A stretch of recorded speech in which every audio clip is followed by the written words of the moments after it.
Hello everyone, my name's Cole and you are watching ClassyHerps.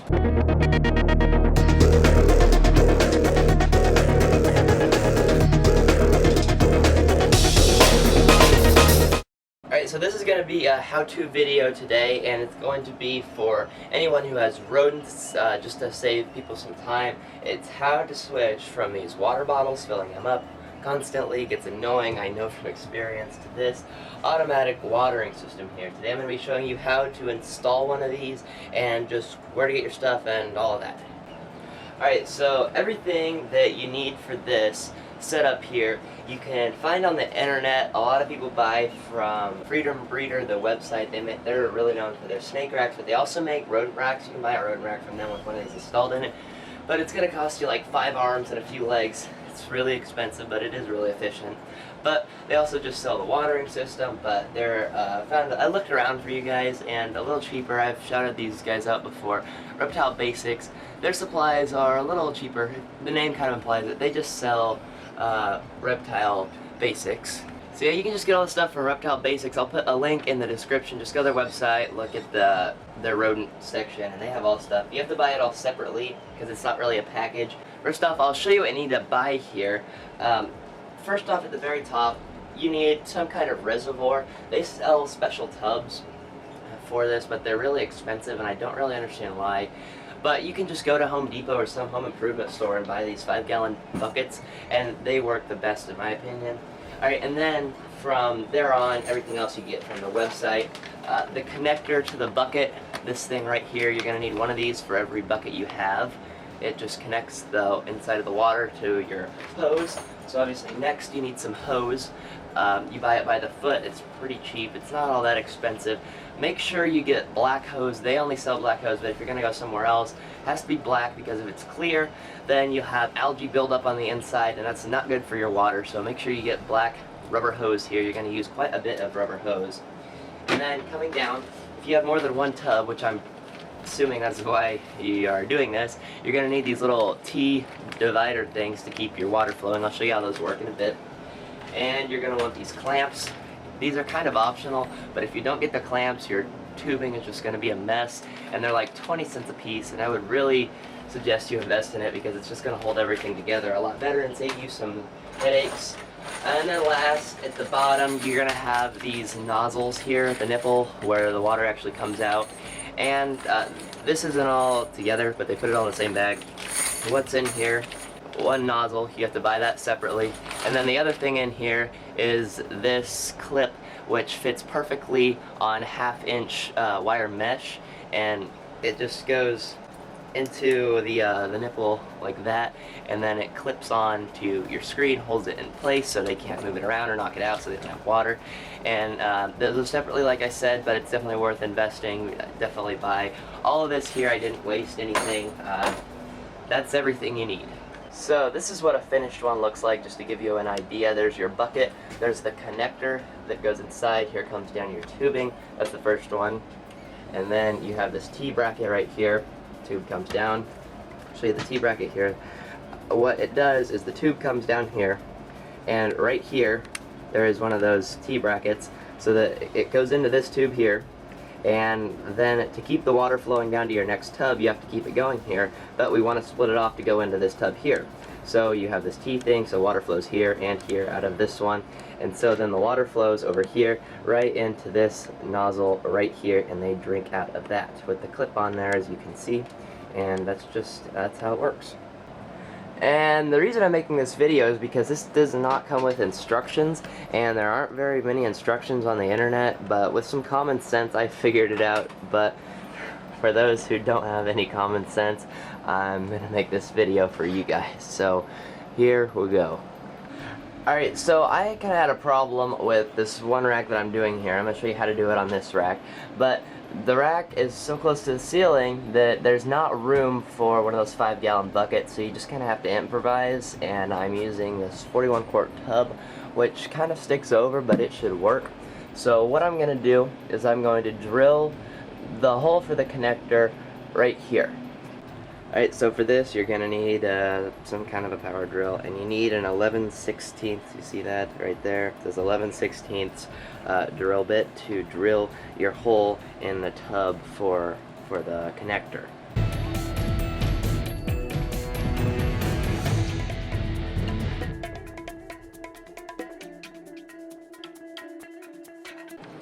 Okay, so now we have this hole drilled here, and I need to say, normally it's recommended to drill up like an inch above the bottom. If you're using those buckets, I almost drilled like 2 inches above, because when little things, especially in a rat show, there's a lot of stuff floating in the air, it's going to get into your water, and those things are going to settle on the bottom, and you don't want them getting into your tubing and causing problems. So you're going to want it a little above to where there's not settlement on the bottom sucking that in.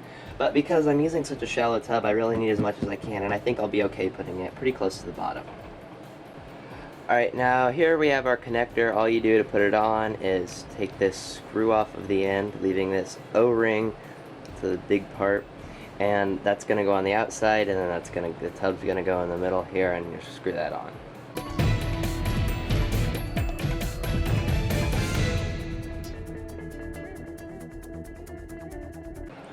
Alright, so screw that on as tight as you can. You want it really tight, because if you don't have it tight, water is going to seep out of this crack here, and that is not what you want. So, very tight, and now you have that thing installed. And try to have your little flip up here at the top, it'll just make it easier. Alright, now that you have that piece in there, you need to check to make sure that everything works okay, because once you have your tubing in place, there's no going back, and if you have a leak, then you are not in a good situation. So before you put any tubing in, make sure, fill up some water on the inside, just enough to cover it over, and make sure that it's not leaking out right here. And then you can actually undo your water thing, and you can let the water drain out there, clean it out, make sure everything flows right, there's no leaks, and that is the point of that. Alright, so now you need to put your tub where it's permanently going to be, because after this, you're not going to be able to move it, or it's going to mess up all your tubing. So set it where it's going to be, and leave it where it is going to be. Alright, now here comes the common sense part I was talking about. You need to be able to run the tubing. It has to go in a downward motion, because due to gravity, water is always going to run down to the lowest spot it possibly can. So water isn't going to run up your tube. It always has to be going downhill, because this isn't motorized, it's all fed by gravity. So you can't make a tube ever going upward. The water, it's because it's not going to go up a tube, it's going to go down your tube. So for the first thing here, we have to get a nozzle in here, and this is pretty much level, but as long as there is some downward movement, the water will drain into it. Alright, now comes the fun part. All we just kind of do is put some hoses together, and so first thing you do is you just connect the end of your hose into that. Alright, and next I just like to put the nipple thing in right now, the nozzle, so get that set in where you want to. Put it pretty close to the corner, is just what I usually do. Alright, so now you can see the connection here. That's got to go to this one, but we have to continue this line on down for the next tub. So what we have to do is cut it somewhere in between here, put one of the T-brackets in, have it go to here, and have it continue down the rack. So that's what we'll do. Alright, now you see I've clipped my hose right here, and the nozzle's right there underneath my hand. You can see I put this T-bracket in here, so now the hose is going to continue here, and our water hose is going to come here. So to do this, we have to connect another end of our open hose to that part of the T-bracket, and just kind of measure. You don't want any slack in this, because if it has slack and it bends like this, like I said before, common sense, it's not going to run up the hose. You have to have that downward slope, and we're going to cut it right there and attach it to that. Alright, so now that we have that connected to that, now I just put the end of the open tube onto the other end of this T-bracket, so now it's just going to run down this end of the rack here. And so what we need to hold this tight so we don't have that open, or this uphill slope right here, we need to put in a little clamp, which is what I was talking about earlier. We're going to put a clamp right here to hold that tube in place. Alright, now I have that clamp down right there, and just because this tub took a weird angle or something, I had to put another clamp here so it didn't go up again. That's kind of important. Order a few extra parts just in case things like this happen, and just in case you have a breakdown later on. it's always good to have spares around. So I put that there, and now this tube is just gonna go all the way down the tub, and we're gonna do that for each one of them. I'll do it one more time for this one here to show you. Okay, again, the first thing I do when I'm gonna go and attach it to a tub, I always put the piece in first, the nozzle, just so I know where to go with my hoses. So I'm just gonna attach that kind of close to the corner so they have something to lean up against in the corner. And alright, so now we got that in, and just a obvious thing I'm pointing out here, once you have your tubing plugged into this, you can still take this out, but you're going to have to put it back in the exact same hole, because your tubing isn't going to be any shorter without making slack, and it's not going to be any longer because it can't stretch out, so you're going to have to put it back in the exact same hole. And I have to take mine out every week when I'm pulling my tub out, because the back end of the tub won't slide over that. So, but it's pretty easy because you just pull the tube tight, so it's no big deal really, but I was just pointing that out. Alright, so now I worked down and I put this one in to show you guys what I'm gonna show you what to do right now on how to do all the other tubs. I'm gonna show you how to do this. Alright, so here we have our T bracket coming down. So we're gonna do this tub right directly below it. Very first thing I always do is I get my nozzle in, because that's the very first thing you do, so you know where to line everything up at. So I just kind of like to put mine kind of in the corner here, and so they have something to lean up against, because these things don't go down. That's the only thing I don't like about them compared to water bottles, is they don't go down very far into the cage. Like some of the babies might have problems reaching them, and that's just one of the things I don't really like about them, but they still work. So they're kind of tight, but that makes it good, so they can't move it out and have to go without water. But so now we have that thing in there, and now we know where we're gonna be directing everything. So we come back up to our T-bracket up here where we left off, and we get the end of our hose that we're using, our big pile of hose, and we finish that T-bracket off. You just connect it, get it in there real tight, don't want anything loose, and if there's something loose, it's probably going to leak. So now we have that coming down. Alright, so now we want to cut it off a little bit above, so we have that downward angle like that to feed the water. So we're going to take our cutters, these, and we're going to cut it about right here, so we have some room to go down. Alright, so we got our hose cut right there, we'll use that later. So now we just get out a T-bracket, our T-bracket here, and we're going to put that end in to your hose right there, like that. And so that's there. And now the thing I always do next, keep everything held in place, I get out one of the brackets to hold it onto the wood, which is very, very useful. And so basically all you do, put these on, you pop them onto the hose with the flat end at the back side onto the wood.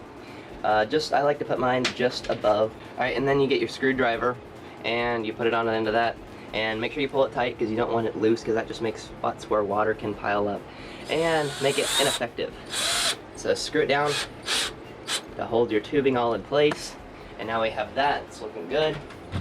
And now we're going to finish off this connection down to that right there. So we get the end of our big hose like this, and we put it on this part of the T-bracket just like that, and get it snug in there.